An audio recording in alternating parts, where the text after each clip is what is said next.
Guys आज का हमारा सेशन है वो UP triple S C PET 2025 exam के लिए है। जैसे कि आप लोगों को पता है कि आप 6 से 7 सितंबर में है।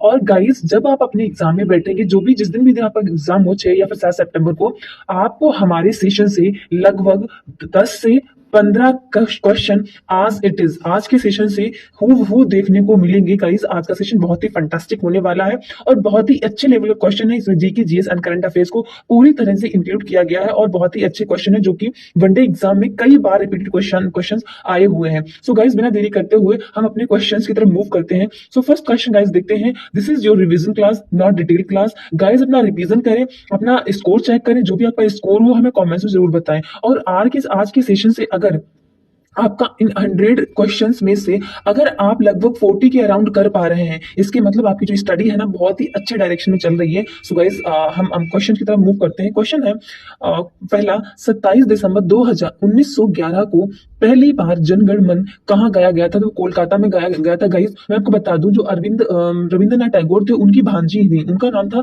सरला देवी। सरला देवी ने ये जो जनगण मन पहली बार गाया गया था 1911 में कोलकाता। आंसर इसका सी हो जाएगा। क्वेश्चन गाइस अगला है। मैं बहुत ही कम डिटेल में बताने की कोशिश करूंगी, एक दो क्वेश्चन की डिटेल बताऊंगी गाइस, ठीक है, लेकिन मैं आपको थोड़ी फास्टली कराऊंगी और फास्ट ही आप आंसर देने की कोशिश करिएगा। क्वेश्चन दूसरा है, भूदान आंदोलन किसने प्रारंभ किया था? तो आंसर अगर आपने लगाया है सी तो बिल्कुल सही लगाया है। इसमें लिखा है विनोबा भावे नहीं है, विनोबा भावे है। आंसर सी इज करेक्ट हो जाएगा, विनोबा भावे। सी बिल्कुल सही हो जाएगा। अगला क्वेश्चन गाइस है, भारत कोकिला किसे कहा जाता है? तो क्या विजय लक्ष्मी पंडित जी? बिल्कुल नहीं, ये हमारे भारत की पहली एम्बेसडर थी, मतलब एम्बेसडर बनकर गई थी सरोजिनी नायडू। ये पहली राज्यपाल बनी थी। अरुणा असफ अली या सुचिता कृपलानी? तो पहले अगर हम भारत कोकिला की बात करें तो हाँ बिल्कुल सरोजिनी नायडू जी है जो पहली राज्यपाल बनी थी।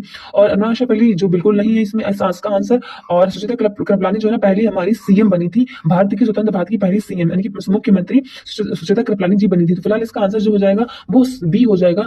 भारत की कोकिला जो है ना सरोजिनी नायडू जी को कहा जाता है। क्वेश्चन गाइस है, I hope you got it. Question, Bharat की संविधान सभा किसके अनुसार गठित की गई? तो साइमन आयोग की बिल्कुल नहीं, कैबिनेट मिशन या फिर माउंट बेटन योजना, क्रिप्स मिशन? तो आंसर आपका हो जाएगा बी। बी बिल्कुल सही हो जाएगा। माउंट बेटन कैबिनेट मिशन योजना के तहत जो है ना इसका गठन किया गया था। और ये कैबिनेट मिशन कब आया था? तो 1946 में आया था, ठीक है, 24 मार्च थी 1946। क्वेश्चन का अगला देखते हैं। फिफ्थ नंबर क्वेश्चन है।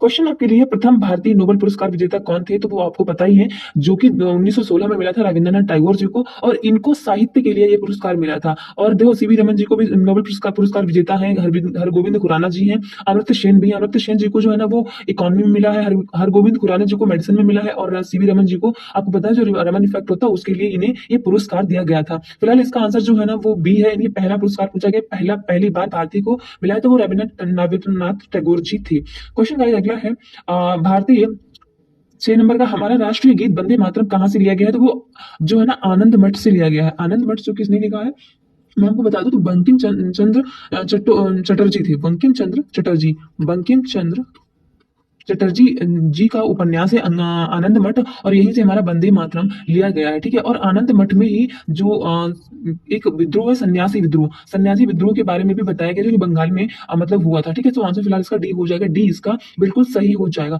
अगला क्वेश्चन गाइस है, आप एनर्जेटिक रहें और अपनी तैयारी को बहुत ही मतलब थोड़ा इंटरेस्टिंग बनाए, फंटेस्टिक बनाए, एनर्जेटिक बिल्कुल रहें, पानी पीते रहें गाइस, और बिल्कुल हेजिटेट ना हो, बिल्कुल डरे नहीं, बिल्कुल फेयर में ना आए, और आप बहुत ही स्ट्रॉन्ग लेवल से, बहुत ही अपना कॉन्फिडेंस लेवल हाई रखें, अपना एग्जाम देने जाएं। सो गाइस क्वेश्चन देखते हैं, भारत का राष्ट्रीय पंचांग किस संवत पर आधारित है? तो विक्रम संवत, कली संवत, शक संवत, या फिर इनमें से कोई नहीं पता। इसका आंसर क्या है? इनमें से कोई नहीं, डी ऑप्शन नहीं दिया गया है।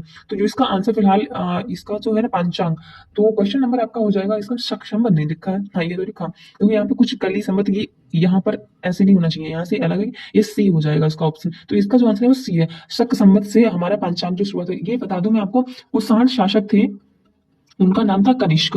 कनिष्क ने ये संवत चलाया था, शक संवत, कनिष्क ने, ठीक है। तो इसका आंसर फिलहाल ये सी होना चाहिए था। आंसर सी बिल्कुल सही हो जाएगा। क्वेश्चन गाइस अगला है आपके लिए, देखते हैं, भारत के राष्ट्रीय ध्वज का डिजाइन किसने तैयार किया था? तो वो थे पिंगली वेंकैया। आंसर डी बिल्कुल इसका सही हो जाएगा, डी इज करेक्ट है, जो कि आंध्र प्रदेश में तैयार किया गया था। नेक्स्ट क्वेश्चन गाइस है, भारत में सिविल सेवा का सूत्रपात किसने किया? तो ये कौन थे बताइए, इनका नाम क्या था? अगर आपने लगाया है आंसर डी, यानी कि अगर क्वेश्चन आपके आपकी क्वेश्चन ये एग्जाम में आ जाए तो आप लॉर्ड डलहौजी, लॉर्ड कॉर्नवालिस को लगा के आना, और ये फिर ऑप्शन चाहे कोई सा भी हो, डी हो, ए हो, सी हो, कुछ भी हो। फिलहाल इसमें आंसर डी है, तो डी बिल्कुल हम सही लगाएंगे, डी इज करेक्ट है। लॉर्ड कॉर्नवालिस जो है ना, ये वही है जो कि 1805 में स्थायी बंदोबस्त लेके आए थे। ठीक है, तो इसका ये फर्स्ट, ये जो है ना गवर्नर जनरल थे। ठीक है, सो आंसर डी बिल्कुल सही हो जाएगा। क्वेश्चन गाइस अगला है, सीमांत गांधी किसे कहा जाता है, तो बताइए किसको कहा जाता है। तो अगर आपने लगाया है आंसर सी, इनकी खान अब्दुल गफ्फार खान, तो बिल्कुल सही लगाया है, सी इसका करेक्ट हो जाएगा। और इनको बादशाह खान भी कहा जाता है, सी बिल्कुल सही हो जाएगा। क्वेश्चन है, लाल किले में मुगल अस्तित्व इसके पतन के साथ समाप्त हो गया, तो बहादुर शाह जफर के अस्तित्व के साथ ही समाप्त हो गया था। आंसर डी आपका बिल्कुल सही हो जाएगा। क्वेश्चन का अगला है, निम्नलिखित में से कौन सी संधि ने पेशवा बाजीराव द्वितीय के स्वतंत्र अस्तित्व को समाप्त कर दिया। तो वो जो संधि थी वो बेसिन की संधि थी, यानी कि सी फिलहाल इसका सही हो जाएगा। सी संधि यानी कि बेसिन की संधि से पूरी तरह से समाप्त हो गया। और जो बेसिन की संधि हुई थी वो मराठा मराठा ये पेशवा बाजीराव मराठा तो थे, प्लस ईस्ट इंडिया कंपनी के बीच हुई थी, ईस्ट इंडिया कंपनी के बीच में हुई थी। और ये कब हुई थी, तो ये ईयर था 1882 के अराउंड, 1882 नहीं, 1802 था शायद, हाँ यही कोई ईयर था। तो आंसर सी बिल्कुल आपका सही हो जाएगा। क्वेश्चन का अगला है, मराठा राज्य का दूसरा प्रवर्तक किसे कहा जाता है, तो बताइए कौन किसको कहा जाता है। तो अगर आपने आंसर लगाया है बाजीराव प्रथम, तो बिल्कुल गलत लगाया है आपने। आंसर इसका हो जाएगा बी, यानी कि बालाजी विश्वनाथ को दूसरा प्रवर्तक कहा जाता है। और ये जो बालाजी ये मराठा राज्य हाँ का दूसरा प्रवर्तक किसको कहा जाता है, तो बालाजी थे ना, बालाजी विश्वनाथ ही थी, बिल्कुल सही है, इसका आंसर बी बिल्कुल सही हो जाएगा। क्वेश्चन का अगला है, आनंद मठ के लेखक कौन है, तो बंकिम चंद्र चटर्जी, मैंने अभी बताया, आनंद आनंद आनंद मठ से ही हमारा वंदे मातरम लिया गया है। तो फिलहाल इसका आंसर जो होगा बी बिल्कुल सही हो जाएगा, बी इज करेक्ट है। क्वेश्चन का अगला है, भारत में पहला समाचार पत्र किसने था, भारत में सबसे कौन सा समाज क्या शुरू किया, अच्छा शुरू किया होगा।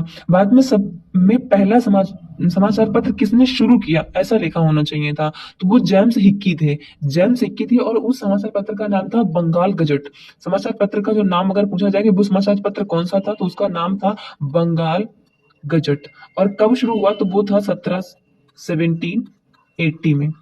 ठीक है, और वो किसने शुरू किया था, तो जेम्स हिक्की ने। आंसर डी इसका बिल्कुल सही हो जाएगा। क्वेश्चन गाइस अगला है 17 नंबर का आपके लिए, भारतीय राजनीति में 1947 के बाद किस महिला ने सर्वाधिक योगदान दिया, तो अरुणा आसफ अली, कमला रानी। तो आंसर फिलहाल इसका यही सही हो जाएगा, अरुणा आसफ अली जी ने स्वतंत्रता के बाद काफी जो है ना राजनीति में बढ़ चढ़ के हिस्सा लिया था। तो महिलाएं कम नहीं है, ये तो वैसे भी कहा जाता है कि अगर इन्हें अगर अपने कदम निकालने के अगर आप इनको बढ़ावा देंगे तो डेफिनेटली ये बहुत कुछ कर सकती हैं। आंसर ए बिल्कुल आपका सही हो जाएगा। अरुणा आसफ अली जो है ना 1942 की मैं बात करूं, 1942 में इनको ये गवालियर टैंक में इन्होंने ही गवालियर टैंक में ये अरुणा आसफ अली ने गवालियर टैंक में ही जनगण मन जो है ना वो पहला झंडा फहराया था, सॉरी इन्होंने झंडा फहराया था। ठीक है, तो फिलहाल इसका आंसर जो है ना वो ए बिल्कुल सही हो जाएगा।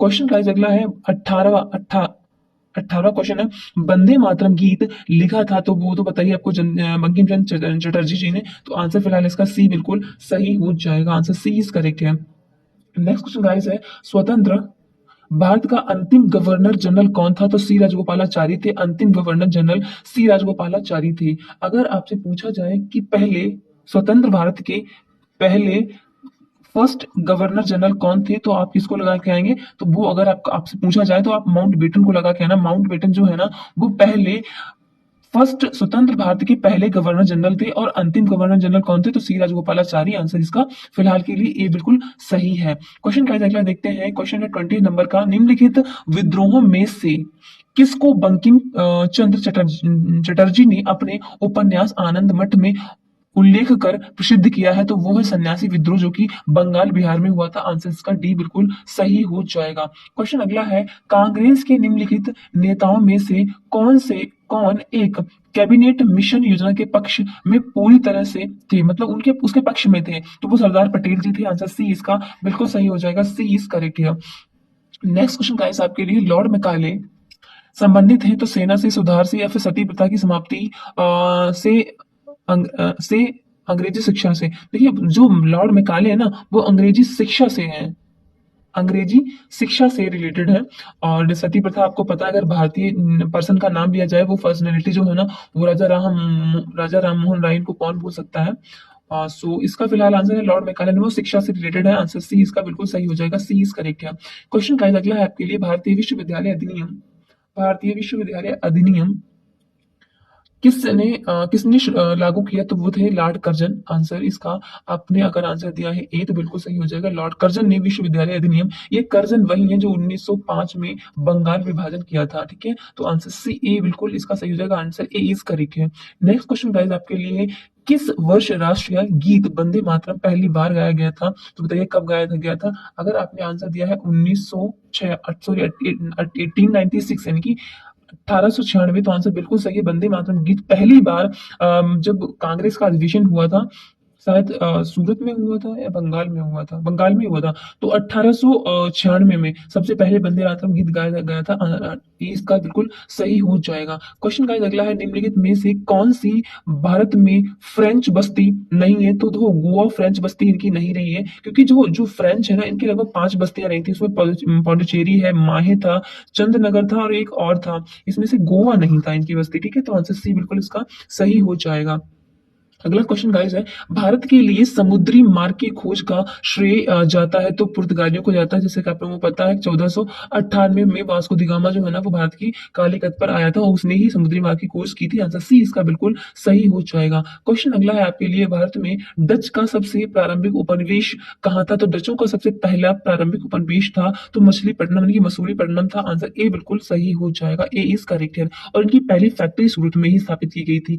फिलहाल इसका आंसर ए है, तो ए को हम देखते हैं। क्वेश्चन अगला है आपके लिए, किसने ये कहा कि कोई भी राजनीति धर्म से रहित नहीं है, तो ऐसा गांधी जी ने कहा है कि कोई भी राजनीति है ना बिना धर्म के हो ही नहीं सकती। तो आंसर बी बिल्कुल इसका सही हो जाएगा। क्वेश्चन का अगला है आपके लिए 29 नंबर का क्वेश्चन है और देखिए आंसर देता है कौन देता है, तो देश बंधु बंधु, मुझे उम्मीद है आंसर इसका दे ही देंगे आपको। देश बंधु की उपाधि किसके साथ संबंधित है, तो बताइए किससे संबंधित है। देश बंधु की उपाधि जो है ना वो सी आर दास, बी सी पॉल या फिर रविंद्रनाथ टैगोर। तो सी आर दास चित्तरंजन दास जी को देश बंधु की उपाधि दी गई है। वो बताइए किसने दी थी, तो वो देश बंधु की उपाधि गांधी जी ने इनको दी थी। आंसर इसका फिलहाल बी हो जाएगा, बी बिल्कुल सही हो जाएगा। सी आर दास जी को देश बंधु की उपाधि मिली हुई है। क्वेश्चन अगला है आपके लिए 13 नंबर का, निम्नलिखित में से किस गवर्नर जनरल के कार्यकाल के दौरान भारतीय राष्ट्रीय कांग्रेस बनी थी, तो वो उस टाइम थे लॉर्ड डफरिन, और डफरिन से जस्ट पहले लॉर्ड रिपन थे, और उनसे पहले लॉर्ड जो है ना वो लॉर्ड रिपन जो है ना ये काफी मतलब अच्छे कहे जाते हैं। ये जो है ना वो मतलब गांव गांव गांव में जो है ना शासन वगैरह पहुंचाना चाहते थे, तो काफी अच्छे शासक माने जाते हैं लॉर्ड रिपन। फिलहाल जो राष्ट्रीय कांग्रेस बनी थी हमारा आईएनसी बनी थी, इंडियन नेशनल कांग्रेस 1885 में, तो उस टाइम जो गवर्नर जनरल था वो लॉर्ड डफरिन था। आंसर फिलहाल इसका सी हो जाएगा। क्वेश्चन का अगला देखते हैं, question on this screen for you, if you know answer this question so please give. निम्नलिखित में से पहली भारतीय महिला कौन थी जो भारतीय राष्ट्रीय कांग्रेस की अध्यक्ष बनी थी। आप देखिए नोट डाउन करिएगा, इन्होंने पूछा कि पहली थी और भारतीय महिला थी। अगर भारतीय महिला पूछा जाए तो आप लगा के आएंगे सरोजनी नायडू को। अगर आपसे पूछा जाए कि कांग्रेस की पहली महिला अध्यक्ष कौन थी, तो आप लगा के आएंगे एनी बेसेंट को। यहाँ पर पहली भारतीय महिला पूछा जा रहा है तो सरोजनी नायडू जो 1925 में कांग्रेस की पहली महिला अध्यक्ष बनी थी। आंसर डी इसका बिल्कुल सही हो जाएगा। क्वेश्चन गाइस अगला है आपके लिए, बंगाल का पहला गवर्नर जनरल था तो लॉर्ड क्लाइव था, वॉरेन हेस्टिंग था, जॉन शॉर था, कॉर्नवालिस था। तो आंसर जो है ना इसका ये हो जाएगा बिल्कुल सही, पहला गवर्नर जनरल जो कि लॉर्ड वॉरेन हेस्टिंग था। So answer B is correct here. Question guys अगला हो जाएगा, क्वेश्चन अगला हो जाएगा आपका, ये कॉर्नवालिस भाई वॉरेन हेस्टिंग यही स्थायी बंदोबस्त लेके आया था और इसको आगे बढ़ाने का काम स्थायी बंदोबस्त का वो उसने डलहौजी ने कॉर्नवालिस ने किया था, राइट। हाँ, सो क्वेश्चन अगला देखते हैं, भारतीय राष्ट्रीय कांग्रेस के प्रथम मुस्लिम अध्यक्ष कौन थे। भारतीय राष्ट्रीय कांग्रेस के पहले मुस्लिम अध्यक्ष जो थे वो कौन थे, तो जिन्ना बिल्कुल नहीं, बदरुद्दीन तैयब जी बिल्कुल नहीं, सैयद अहमद खान बिल्कुल नहीं, तो फिर है कौन, तो भैया है तो यही ना बदरुद्दीन तैयब जी, बी ही है सही। आपने अगर लगाया है बी तो बिल्कुल सही लगाया है, बी इज करेक्ट है। बदरुद्दीन तैयब जी पहले मुस्लिम अध्यक्ष बने थे भारतीय राष्ट्रीय कांग्रेस के, इनकी इंडियन नेशनल कांग्रेस के। 34 है आपका, निम्नलिखित में से किसे फ्रंटियर गांधी के नाम से जाना जाता है? तो खान अब्दुल गफ्फार खान जी को ही फ्रंटियर गांधी कहते हैं, इनको बादशाह खान कहते हैं, इनको सीमांत गांधी भी कहते हैं। आंसर ए इसका सही हो जाएगा। क्वेश्चन अगला है आपके लिए, किस बॉयशराय के शासन में पहला उद्योगशाला अधिनियम पारित किया गया था? तो ये रिपन ही हो सकते हैं, क्योंकि रिपन ही काफी अच्छे बॉयशराय हुआ करते थे, मतलब काफी अच्छे अच्छे काम इन्होंने किए हैं।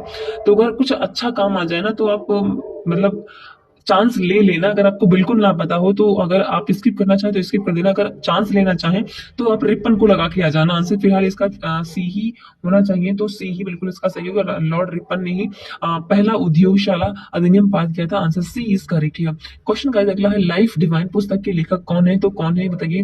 लाइफ डिवाइन पुस्तक के जो लेखक हैं वो अरविंदो घोष जी हैं। आंसर डी इसका बिल्कुल सही हो जाएगा। अगर दिया दिया है आपने आंसर डी तो आप बिल्कुल सही दे पा रहे हैं। क्वेश्चन अगला है आपके लिए, 1919 के मार्लो मिंटो सुधार किस लिए विख्यात था? तो वो उस टाइम क्या हुआ था, निर्वाचन मंडल, यानी कि देखो जो है ना, जो मुस्लिम के लिए अलग निर्वाचन मंडल आ गया था, हिंदुओं के लिए अलग और मुस्लिम के लिए अलग पृथक निर्वाचन मंडल आ गया था। तो सही में अगर पूछा जाए तो सांप्रदायिक विभाजन तो 1919 के मॉर्लेमेंटो रिफॉर्म से ही आ गया था। फिर वो 1919 में इसको और विस्तारित कर दिया गया था, मतलब कई कैटेगरी में निर्वाचन मंडल को डिवाइड कर दिया गया था। तो आंसर फिलहाल इसका डी हो जाएगा, डी इज करेक्ट। क्वेश्चन अगला है, भारत का अंतिम गवर्नर जनरल कौन था? तो वो है सी राजगोपालाचारी, और मैं पहले आपको बता चुकी हूँ, माउंट बेटन हो जाएंगे। क्वेश्चन का अगला है आपके लिए 39 नंबर का, औपनिवेशी भारत में निम्न में से किसने अखिल भारतीय दलित वर्ग संस्था आयोजित की थी? तो वो बी आर अम्बेडकर थे, जो कि दलित वर्ग के मतलब मसीहा कहे जा सकते हैं, क्योंकि उन्होंने अपने लाइफ टाइम में बहुत ही स्ट्रगल किया था, बहुत ही मतलब जो अनटचेबिलिटी से टचेबिलिटी से बहुत ज्यादा वो उस चीज से गुजरे हुए थे, तो उनको वो आघात लगा हुआ था। तो उन्होंने बहुत ही अपने मतलब वर्ग को उठाने के लिए काम किया, और डेफिनेटली करना भी चाहिए था, क्योंकि आज जैसे कि हम देख रहे हैं काफी इक्वलिटी आ चुकी है, तो ये होना भी चाहिए था, क्योंकि हम इंसान है ना, कहते हैं कि खून तो एक ही होता है, सिर्फ जातियां तो हम इंसानों ने ही बांट रखी हुई हैं। तो डी इसका फिलहाल बिल्कुल सही हो जाएगा।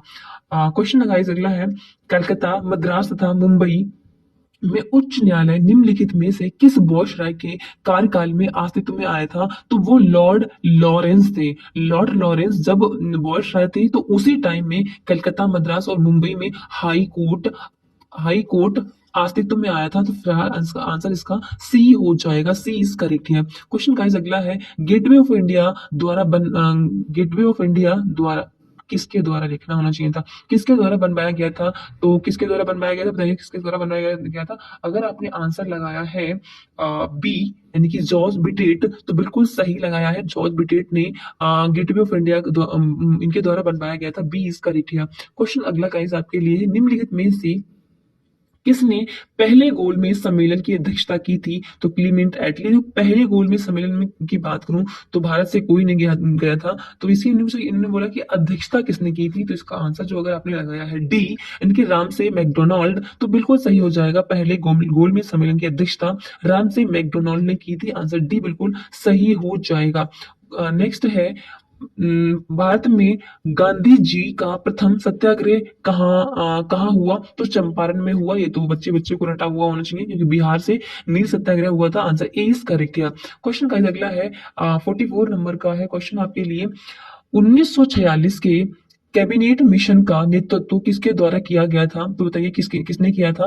तो इसका आंसर अगर आपने लगाया है यानी कि सी, सर पैंथिक लॉरेंस, तो आपने बिल्कुल सही लगाया है। सर पैंथिक लॉरेंस ने ही कैबिनेट मिशन का लीडरशिप निभाई थी 1946 में। Answer C is correct here. Next question on this screen for you, बताइए इसका आंसर क्या है? निम्न अखबारों में कौन सा मुख्यतः उदारवादियों की नीतियों का प्रचार था? तो उदारवादियों की जो नीतियों का प्रचार था वो लीडर था। ठीक है, आंसर बी बिल्कुल सही हो जाएगा, बी इज करेक्ट है। क्वेश्चन गाइस अगला है, गांधी जी जब दक्षिण अफ्रीका में थे तो उनके द्वारा निम्नलिखित में से क्या प्रकाशित किया गया था? तो उन्होंने क्या किया था?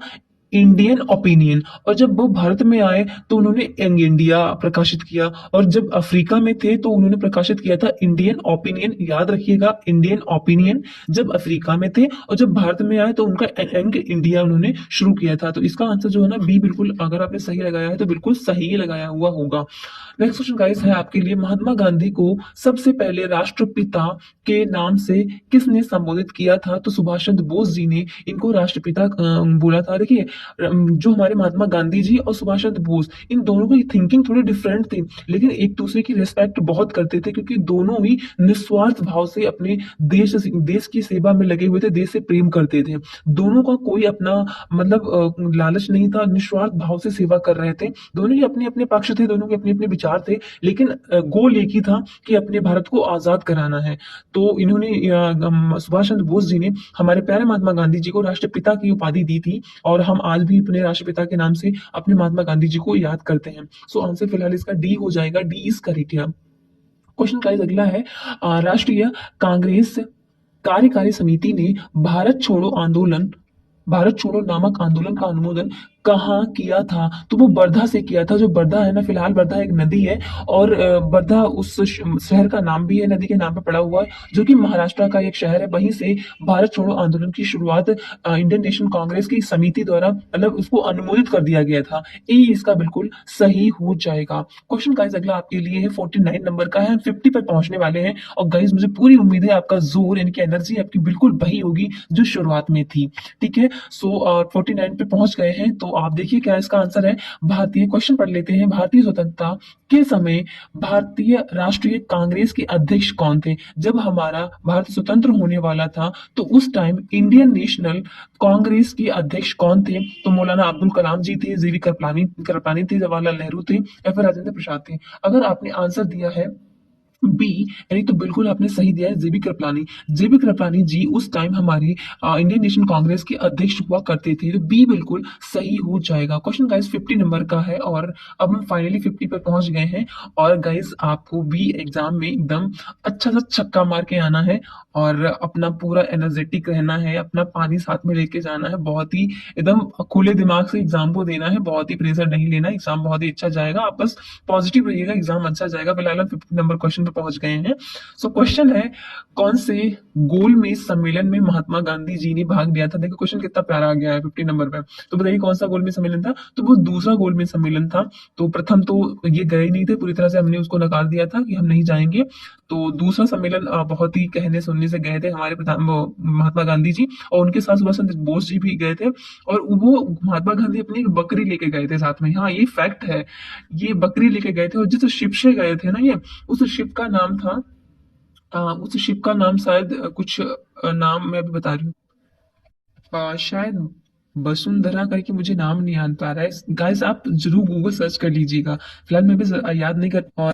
और क्वेश्चन पूछ लेते हैं, कुछ भी पता नहीं एग्जाम में क्या आ जाता है, पता है कि मतलब मतलब अनएक्सपेक्टेड क्वेश्चन आ जाते हैं कभी कभार, हम सोचते भी नहीं है, वो एग्जाम में आ जाते हैं। फिलहाल दूसरे गोलमेज सम्मेलन में महात्मा गांधी भी गए थे, और उनके साथ में सुभाष चंद्र बोस भी गए थे, और कई सारे लोग गए थे, और दूसरे गोलमेज सम्मेलन में हम ये जो है ना वो गए थे। तो आंसर बी इसका बिल्कुल सही हो जाएगा। क्वेश्चन गाइस अगला है कि ये सहयोग नहीं, असहयोग होना चाहिए। असहयोग आंदोलन को किसके कारण स्थगित किया गया था? तो चोरी चोरा कांड आपको पता है, जो कि जो 1922 में हो गया था। चोरी चोरा कांड जो है ना वो लखनऊ गोरखपुर में हुआ था, उत्तर प्रदेश के गोरखपुर में।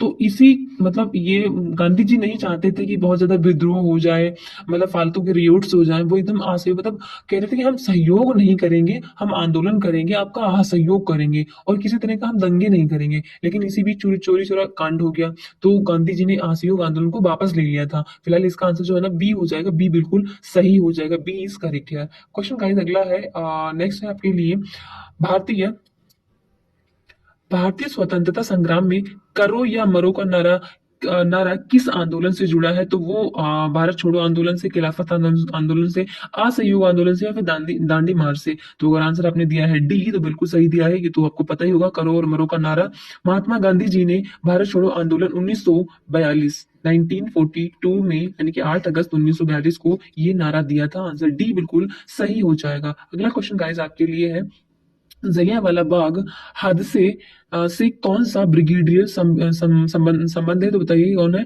तो वो है जनरल डायर। अब डायर से तो याद कर ही सकते हैं, जनरल डायर की कितना क्रूर इंसान था। मतलब मैं खुद सोचती हूँ, क्या इसके मतलब इंसान के दिल में थोड़ी सी तो दया होती है ना, तो क्या इसके अंदर बिल्कुल दया नहीं थी क्या जनरल डायर? नहीं, मतलब दया होती तो ऐसा करता ही क्यों? ये अपने ईमान पर आ गया था। मतलब इसको लगता था कि जो हूँ मैं ही हूँ, मतलब सबका विधाता मैं ही हूँ, गॉड मैं ही हूँ।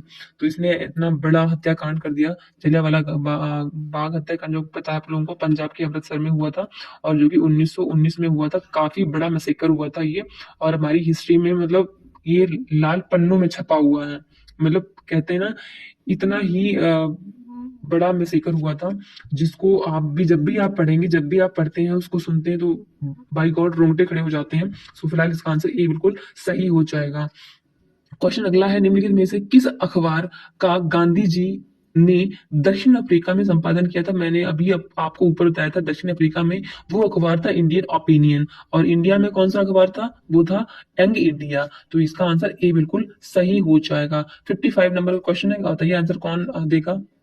अच्छा, इसका क्वेश्चन तो आंसर देना चाहिए आप लोगों को। क्वेश्चन देखिए, उपन्यास आनंद मठ अभी ऊपर आ चुका है इसका। देखिए, आनंद मठ में बंकिम चंद्र चटर्जी द्वारा बंगाल में किस विद्रोह का विशेष उल्लेख किया गया? तो वो था संताल या सन्यासी या कोल या फिर चोल। तो बताइए कौन सा है विद्रोह?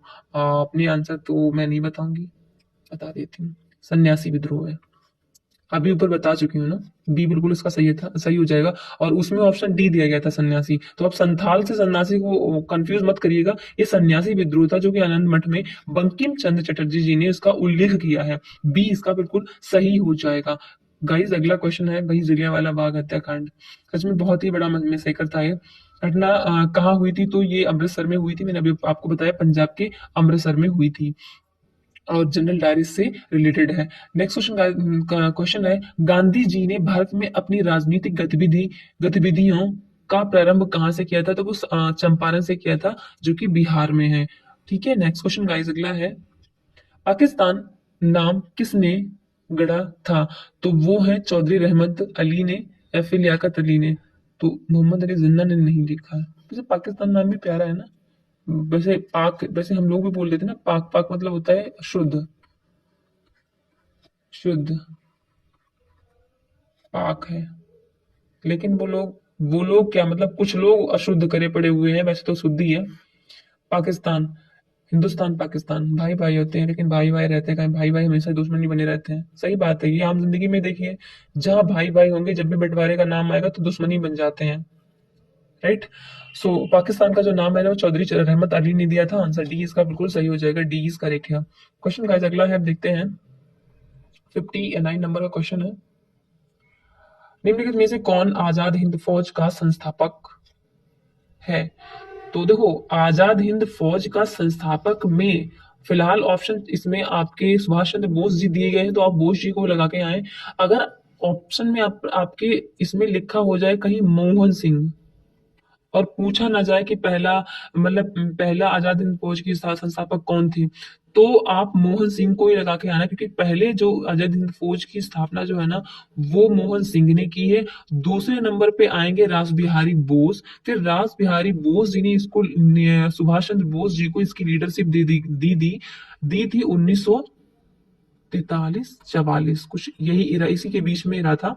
तो फिलहाल इसका आंसर जो है ना, बी सुभाष चंद्र बोस इसमें दिख रहे हैं, तो आंसर हम बी ही लगाएंगे, बी बिल्कुल सही हो जाएगा। क्वेश्चन अगला है, भारत में किसके शासन के अंतर्गत खिलाफत आंदोलन का आरंभ हुआ था? तो उस टाइम बताइए कौन था? तो आंसर जो है ना इसका हो जाएगा, लॉर्ड चैम्सफोर्ड हुआ करता था। लॉर्ड चैम्सफोर्ड उस टाइम शासक था जब खिलाफत आंदोलन 1920 में शुरुआत इसकी हुई थी। आंसर सी बिल्कुल